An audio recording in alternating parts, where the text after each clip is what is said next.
બહારથી એકદમ crispy crispy, અંદરથી એકદમ ફરસા 15 દિવસ સ્ટોર કરી શકાય તેવા હેલો ફ્રેન્ડ્સ, હું છું શીતલ. તમારું સ્વાગત છે મારા કિચનમાં. આજે આપણે બનાવીશું દહીં મેથીના રોલ, જે એકદમ ક્રિસ્પી છે. 15 દિવસ સુધી ક્રિસ્પી રહેશે, સારા રહેશે અને ટ્રાવેલમાં લઈ જઈ શકો છો. અવાજ સાંભળતા તમને ખબર પડી જશે કે કેટલા ક્રિસ્પી છે, સાથે ખાવામાં એટલા ફરસા છે કે દરેક વ્યક્તિ ખાઈ શકશે. તો ચાલો બનાવીએ. તો એના માટે આપણે ફ્રેશ મેથી લેશું. તો અહીંયા મેં અડધા બંચ જેટલી ફ્રેશ મેથીના પાંદ લીધા છે. સરસ રીતે ધોઈ કોરા કરી સાફ કરી લીધા છે. તમે જુઓ, આ રીતના એકદમ ડ્રાય પાન છે, એમાં બિલકુલ પાણીનો ભાગ નથી. બસ હવે આ પાનને આપણે કટ કરી લેશું.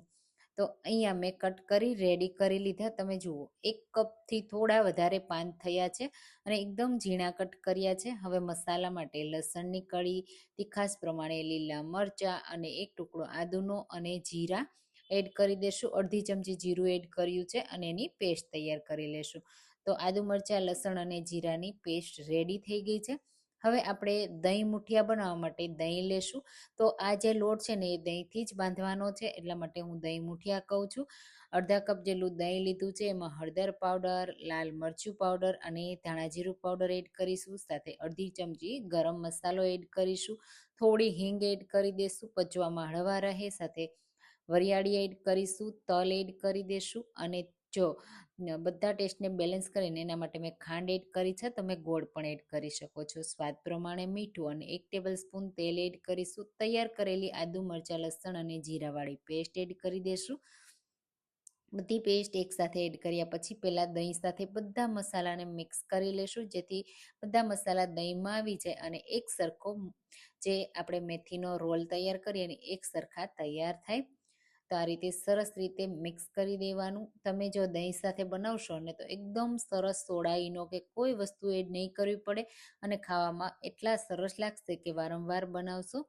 હવે એના માટે 1 કપ બેસન અથવા 1 વાટકી બેસન, અડધી વાટકી ઘઉંનો લોટ અને એ જ વાટકીથી અડધી વાટકી રવો. તમે અહીંયા જાડો રવો લીધો છે અને સાથે જે મેથી કટ કરીને રાખી છે ને તે એડ કરી દેશું. બધી વસ્તુને મિક્સ કરીશું અને લોટ બાંધતી વખતે જો તમને લોટ કઠણ થાય, તમારે પાણીની જરૂર પડે ને, તો તમારે દહીં કે છાશ એડ કરવાનું, પાણી એડ નહીં કરવાનું. એટલે એકદમ સરસ ક્રિસ્પી ફરસા અને દહીંના સ્વાદવાળા આપણા આ મેથી રોલ તૈયાર થશે. આ રીતે હાથથી તરત જ મિક્સ કરતા જશો ને એટલે બધો મસાલો લોટ સાથે મિક્સ થઈ જશે, મેથી મિક્સ થઈ જશે. અને હા, મેથી જો ભીની હોય ને તો પહેલાં તમે સૂકવી લેજો, ડ્રાય કરી લેજો. નહીં તો છે ને તેલમાં જ્યારે તમે તળો ને ત્યારે એ તેલ પીવે છે, એટલે કે તેલ એબ્ઝોર્બ કરે છે ને એના લીધે તમે આ જે રોલ બનાવશો ને એ સોફ્ટ રહેશે અને લાંબો સમય સુધી ક્રિસ્પી નહીં રહે. તો એ વાતનું ખાસ ધ્યાન રાખજો અને એક્સ્ટ્રા તેલ પણ જોશે. આ રીતે મિક્સ કરી દેશું. તો આવા તમે દહીં મેથી રોલ ક્યારેય બનાવ્યા છે કે નહીં, કમેન્ટમાં ચોક્કસથી કહેજો. અને હા, મારી રેસીપી કઈ સિટીમાંથી જુઓ છો ને એ પણ મને કહેજો. અહીંયા મારે દહીં પાણી કોઈ વસ્તુની એડ કરવાની જરૂર નથી પડી. હવે હાથને ધોઈ લીધા છે અને એમાં હલકું તેલ લગાવી દીધું છે.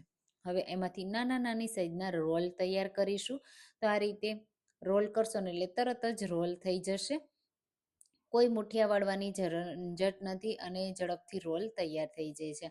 આ રીતે નાની નાની સાઈઝના રોલ તૈયાર કરીશું. નાના બનાવવાના એટલે ફ્રાય પણ ઝડપથી થઈ જાય અને ક્રિસ્પી પણ બને અને લાંબો સમય સુધી ક્રિસ્પી જ રહે. બહુ મોટા બનાવશો ને તો એક ક્રિસ્પી થતાં વાર લાગશે, કૂક થતાં પણ વાર લાગશે. તો બસ આ રીતે થોડું થોડું લોટ લેતું જવાનું અને રોલને તૈયાર કરી લેવાનો. બંને આંગળી વચ્ચે આ રીતે ખસશો ને એટલે રોલ તૈયાર થઈ જશે. આ રીતે બધા જ રોલ પહેલાં આપણે બનાવી તૈયાર કરી લેશું. તો આપણા રોલ બનીને તૈયાર થઈ ગયા છે. હવે આપણે એને ફ્રાય કરીશું. તમે આને મુઠિયા પણ કહી શકો છો. હવે ફ્રાય કરવા માટે અહીંયા મેં તેલ ગરમ કર્યું છે. તેલ મીડિયમ છે, ગેસની ફ્લેમ પણ મીડિયમ રાખી છે અને આ રીતે તેલમાં એક પછી એક એડ કરીશું. તમે જુઓ, તેલમાં એડ કર્યા પછી તરત જ ઉપર ના આવવા જોઈએ અને થોડી વાર માટે આપણે એમ જ રાખી દેવાના અને પછી આપણે એની સાઈડને ચેન્જ કરવાની. આ રીતે પહેલાં હું સ્પૂનની મદદથી સાઈડને ચેન્જ કરું છું. વચ્ચે આ રીતે સ્પૂન ચલાવી લેવાની, એટલે ક્યારેય એ છૂટા નહીં પડે અને તૂટશે પણ નહીં અને સરસ એવા તૈયાર થશે. આ રીતે વચ્ચે વચ્ચે તમારે સ્પૂનને ફેરવતું જવાનું અને ફ્રાય કરતું જવાનું. ગેસની ફ્લેમ લો ટુ મીડિયમ જ રાખવાની. હાઈ ફ્લેમ ઉપર કરશો તો અંદરથી કાચા રહી જશે, બહારથી ક્રિસ્પી બની જશે અને બહારથી છે ને એ લાલ થઈ જશે. અને લો ફ્લેમ ઉપર રાખશો ને તો તેલ વધારે એબ્ઝોર્બ કરી લેશે. એટલે ખાસ વસ્તુ આ ધ્યાન રાખજો, મીડિયમ ફ્લેમ જ રાખજો. અને સરસ રીતે ફ્રાય કરવાના. ફ્રાય થતાં થોડી વાર લાગશે, 3 થી 4 મિનિટનો સમય લાગશે એક બેન્ચને ફ્રાય થતાં. પછી તમે જોશો કે તેલમાં બબલ્સ એકદમ ઓછા થઈ જશે, જે આ રોલ છે ને એનો કલર ચેન્જ થઈ જશે અને તમને ફેરવતા તમને ખબર પડી જશે કે હવે ક્રિસ્પી પણ થઈ ગયા છે.